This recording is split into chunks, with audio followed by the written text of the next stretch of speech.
कुबो सईद खान में समाजी NGO red cross जे in charge जी मुबैना ॾाढाइनि ख़िलाफ़ पीपी शहीद भुट्टो जे कारकुननि जो नवाज़ अली ब्रोही जी अॻवाणी में मुख्य बस स्टैंड ते एतिजाजी मुज़ाहिरो करे सख़्त नारेबाज़ी कई।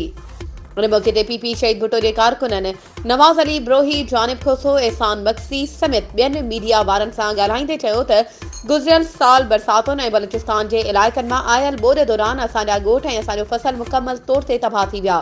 ऐं जानी नुक़सान थियो। असीं हिन महल बि खुलियल आसमान हेठि सख़्त सी में अज़ाब वारी ज़िंदगी गुज़ारे रहिया आहियूं।